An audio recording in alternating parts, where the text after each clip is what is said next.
شاہ بابا سے پہلی نشست اور اس ہونے والی نشست نے بہت سے سوالات کو جنم دیا۔ وہ امانت کی بات کر رہے تھے اور امانت کی سمجھ مجھے نہیں آئی تھی۔ میں سوچنے لگی امانت کیا ہوتی ہے، اور اس سوال کو سوچتے سوچتے جواب تو نہ ملا، لیکن میری سوئی، ذہن کی جو سوئی ہے وہ ایک جگہ کر ٹک گئی۔ میں کون ہوں؟ مجھے کیوں تخلیق کیا گیا ہے؟ میرا اس دنیا میں آنے کا مقصد ہے کیا؟ اور پھر مجھے پیدا کیا گیا تو مجھے موت کیوں آنی ہے؟ تخلیق کے بعد موت کیوں آنی ہے؟ سارا دن انہی سوالات پر سوچتے، ان کے جوابات پاتے، کبھی انٹرنیٹ سے سرچ کرتے، گوگل کرتے، یوٹیوب پر دیکھتے، مگر درون کی اس کشمکش کو انٹرنیٹ کیا جواب دیتا؟ انٹرنیٹ تو ایک روبوٹ کی طرح کام کرتا ہے، اور درون میں جاری کشمکش کا جواب روبوٹ کیسے دے سکتا ہے؟ یہ تو کشمکش وہ ہے جس میں ہم سب گرفتار ہیں، اور اسی کشمکش سے، اسی جستجو سے خلق آدم نے بہت سے جوابات پائے ہیں۔ میں خود سے ہی مخاطب ہو کر خود ہی کو کہنے لگی، تلاش و جستجو رکو، سنو درد ہجر کی کوک، سنو تلاش کرو منبع آب حیات۔ ہنجواں نے رستہ لبیا، ہنجواں نے رستہ لبیا، دل میرا راواں تے پیا، دل میرا راواں تے پیا۔ میں کون، کیسی تلاش، یہ کیسی مدھانی ہے جو مجھے دھن رہی ہے؟ ذات کا تماشائی حجاب میں ہے یا بے حجاب؟ میں کون ہوں؟ میں کون ہوں؟ یوں ہی اچانک اسی کشمکش میں، اسی اضطراب میں ایک کلام گزرا، بابا بلے شاہ کا کلام، کی جانا میں کون، کی جانا میں اس کلام کو پڑھ رہی تھی، اور میری جو روح ہے وہ تڑپ رہی تھی کہ اس میں ضرور کچھ چھپا ہے میرے لیے، اس میں ضرور کچھ چھپا ہے۔ کلام کیا تھا؟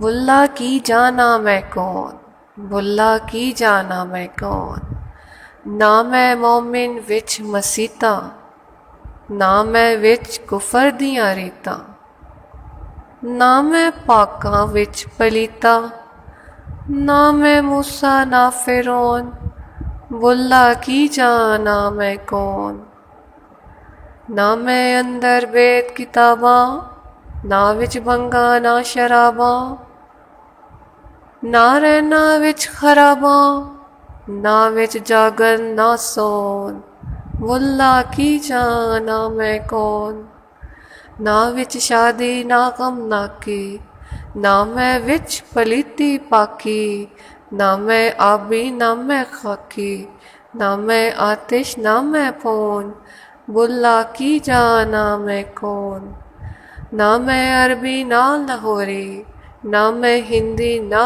شہر رنگوری، نہ ہندو نہ ترک پشوری، نہ میں رہنا وچ ندون، بلا کی جانا میں کون، نہ میں بھیت مذہب دا پایا، نہ میں آدم حوا جایا، نہ میں اپنا نام دہرایا، نہ میں وچ بٹن نہ وچ بون، بلا کی جانا میں کون۔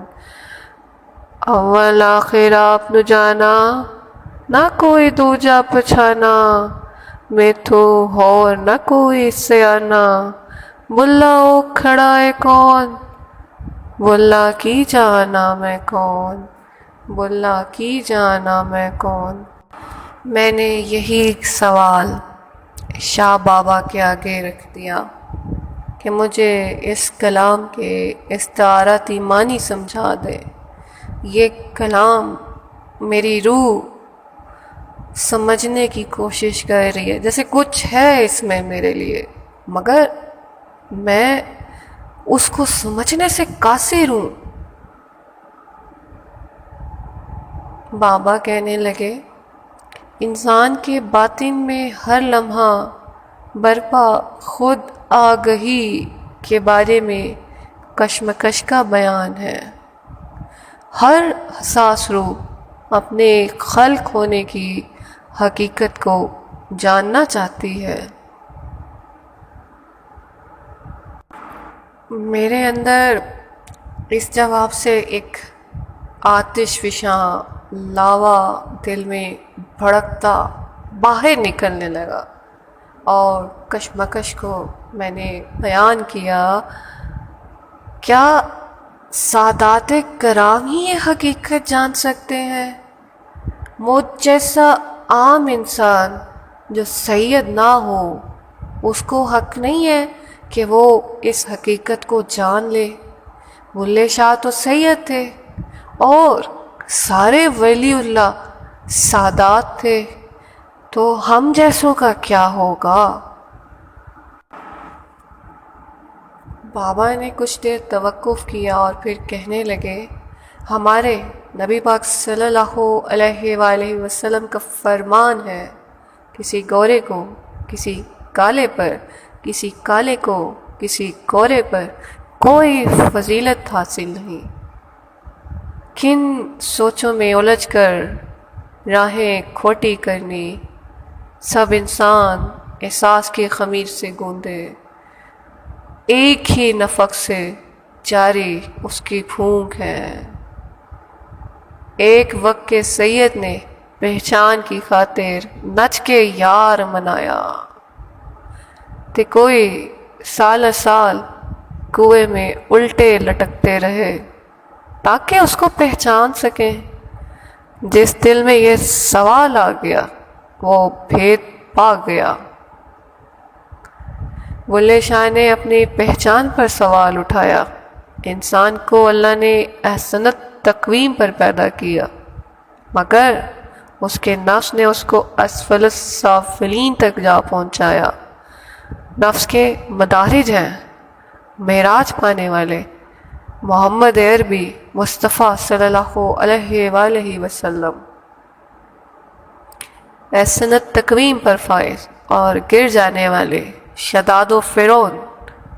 ان کے مابین انسان سوچ وچار سے تعین کرتا ہے وہ کون ہے۔ من عرف نفسہ فقد عرف ربہ، جس نے اپنے آپ کو پہچان لیا اس نے رب کو پہچان لیا۔ یہ باتیں تو نئے سوچ کے نئے در واہ کر رہی تھیں، حیرتوں کے پہاڑ ٹوٹ رہے تھے۔ ایسی معلومات اور ایسے سوال نہ تو مجھ میں پہلے کبھی پیدا ہوئے اور نہ ان کا جواب ملا۔ پہلی دفعہ جو میں سوچ رہی تھی اس کا جواب مل رہا تھا، تو مجھے احساس ہوا استاد کی اہمیت کا، کہ استاد کیا کرتا ہے، سوال بھی پیدا کرتا ہے، جواب بھی دیتا ہے۔ استاد ہونا کیوں ضروری ہے؟ یہ وہ مقام ہے کہ جب اپنی نفی اور استاد کی ہاں میں ہاں ملا کر علم پایا جاتا ہے۔ اسی سوال سے مزید سوال جانے کن کونے خدروں سے لاشعور کے برآمد ہوئے اور میں نے وہ ان کے آگے رکھ دیے۔ اللہ نے قرآن پاک میں کہا الف لا علم نشرح لک صدرک، یہ سینہ کیسے کھلتا ہے؟ نبوت کے بھاری بوجھ کی بات کی، نبوت کا بھاری بوجھ کیوں کر ہوتا ہے؟ میں نہیں جانتی اس بات کو، مگر پھر اللہ نے کہا وَوَضَعْنَا عَنْكَ وِزْرَكَ، وہ بوجھ اللہ نے آپ صلی اللہ علیہ وسلم سے اتار دیا۔ سینے سے متعلق تو روایات بھی پڑھی ہیں کہ آپ صلی اللہ علیہ وآلہ وسلم کا سینہ مبارک چاک کیا، فرشتوں نے تمام کثافتوں کو نکال کے نوٹ ڈالا۔ میں تو کچھ نہیں جانتی، بس جو پڑھا ہے نا میں وہی کہہ رہی ہوں۔ تو سب سے بلند ترین انسان حضور پاک صلی اللہ علیہ وآلہ وسلم، اور جن کے لیے اللہ نے کہا وَرَفَعْنَا لَكَ ذِكْرَكَ۔ سوال یہ ہے جو نہ اسفل ہے اور نہ عرفہ، اس کے ساتھ فضل ہوگا یا عدل؟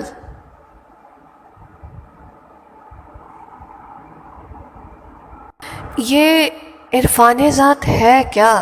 کچھ اس کے بارے میں بتائیں کہ کیا ہے یہ عرفان، ہوتا کیا ہے؟ اور یہ بابا بلے شاہ نے کس رنگ میں، کس کیفیت میں یہ کلام کہا، اور وہ کس سے مخاطب ہیں اس کلام میں؟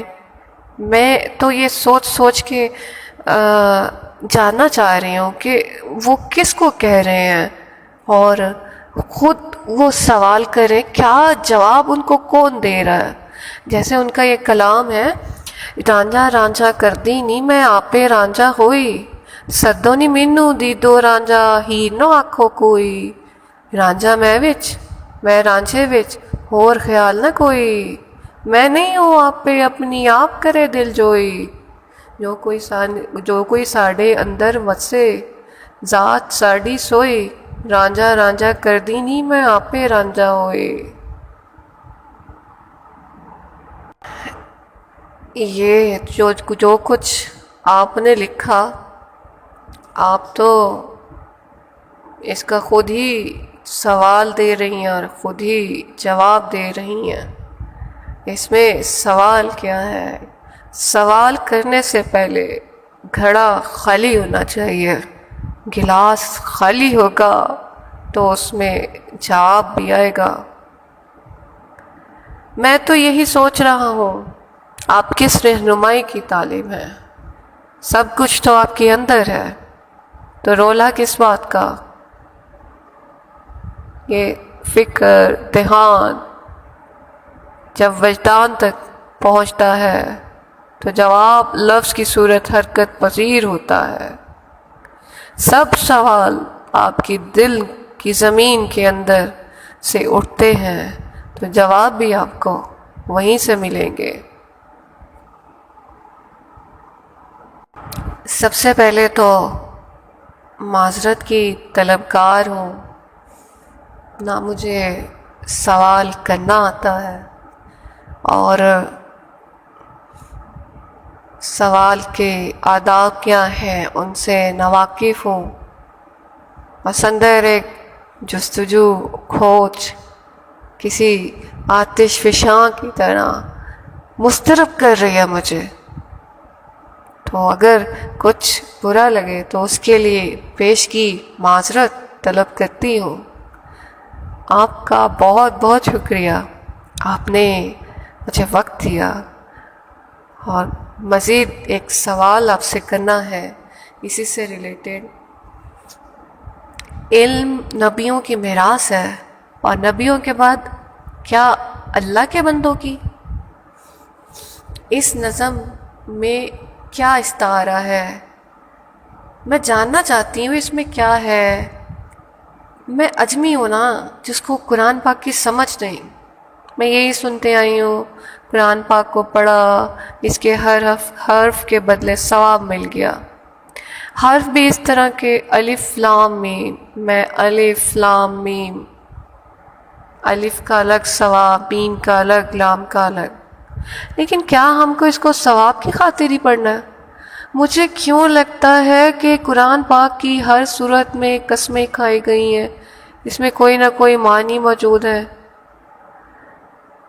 اب میں یہ جاننا چاہتی ہوں کہ میرا مقام کیا ہوگا، میری شفاعت ہوگی یا میں سزاوار ہوں گی؟ میری مراد اتنی ہے کہ الحمدللہ اسفل السافلین نہیں، مگر عرفہ بھی نہیں، درمیان کے لوگوں کے بارے میں کیا حکم ہے؟ مجھ پر اللہ کا فضل ہوگا یا عدل؟ نبوت کا درجہ ایک بہت اعلیٰ درجہ ہے، نبوت کا بوجھ، کیونکہ نبوت کے بوجھ کی بہت دولت عرفہ مقام کے حقدار ہونے، اور اس بوجھ سے کیا مراد ہے؟ بابا بولے شاہ پیدائشی عارف اپنی پہچان کے لیے ایسا کیوں لکھتے ہیں؟ وہ تو معرفت حاصل پہلے ہی کر چکے ہوتے ہیں۔ بابا ہنسنے لگے اور مسکراتے ہوئے کہنے لگے کہ بٹیا جی، یہ جو صوفی بزرگ ہوتے ہیں نا، یہ ملامت کا روپ اختیار کیے ہوتے ہیں تاکہ عام لوگ ان کے قریب آتے، ان کی بات سنتے کوئی جھجک محسوس نہ کیا کریں، انہیں اپنی بات کہنے، اپنے اشکال بیان کرتے کرتے کوئی جھجک نہ ہو۔ یہ بھی ایک واعظ کی صورت تبلیغ ہی ہے، اللہ وحدہ لا شریک کی جانب بلانے کی کہ بلا کی جانا میں کون۔ بابا بلے شاہ اپنی ذات کو مخاطب کرتے، اپنی شناخت تلاش کر رہے ہیں، انسان کی سوچ، اس کی باطن، اپنے درون سے مخاطب۔ نام ہے مومن وچ مسیتا، مومن کون ہوتا ہے؟ جو اللہ پر یقین رکھے، اس کے احکامات پر بے چون چرا عمل کرے۔ مسجد کیا ہوتی ہے؟ جہاں نماز کی ادائیگی ہوتی ہے، نماز پڑھنے اور نمازی کے سامنے ہو۔ دو صورتیں ہو سکتی ہیں، پڑھتے نمازی کے سامنے دو صورتیں ہو سکتی ہیں، ایک وہ اللہ کے حضور کھڑا اللہ کو دیکھ رہا ہو، دوسرا وہ اللہ کے حضور کھڑا ہو اللہ اسے دیکھ رہا ہو۔ اب وہ مومن کیسے ہو سکتا ہے جو مسجد میں کھڑا ہے اور رکوع و سجود کر رہا ہے اور ساتھ ہی اس کا نفس اسے خواہشات میں الجھائے ہوئے ہے، جھوٹ فریب دھوکے کی راہیں سمجھا رہا ہے۔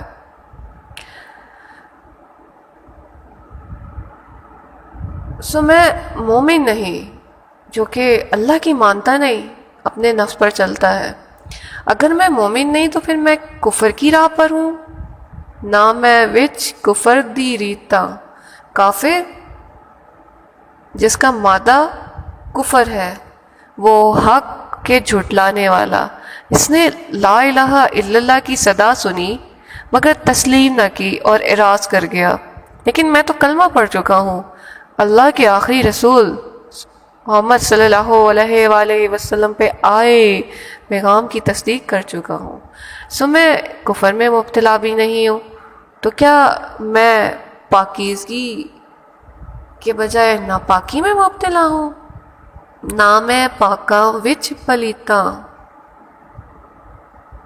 نہ میں موسیٰ نہ میں فرعون، نہ میں موسیٰ کے درجے پر ہوں جسے رسالت سے سرفراز کرتے تبلیغ کی امانت کا بوجھ دیا گیا ہے، نہ ہی میں فرعون ہوں جسے زمانے کے خزانے دیے گئے ہوں اور وہ خود ساختہ رب بن بیٹھا۔ بلا کی جانا میں کون، تو اب کیسے پتہ چلے کہ میں کون ہوں، میرا فرض کیا ہے، میری تخلیق کا مقصد کیا ہے، مجھے زمین پہ بھیجا کیوں گیا؟ اب یہاں سے مخاطب بدل گیا، پہلے باطن سے خطاب ہو رہا تھا، اب باطن جواب دے رہا ہے۔ نام میں اندر بید کتاباں، زمانے کی کتابیں پڑھ لیں مگر میرا بھید نہ مل سکے گا کہ میری حقیقت کیا ہے۔ نہ وچ بھنگا نہ شراباں، بھنگ چرس شراب تمام نشے کر کے دیکھ لے مگر بھید نہ مل سکے گا۔ نہ رہنا وچ خراباں، خرابات دنیا میں مگن رہتے تجربہ کر لے میرا بھید نہ ملے گا۔ نہ وچ جاگن نہ سون، جاگتے بھی سوچتا رہے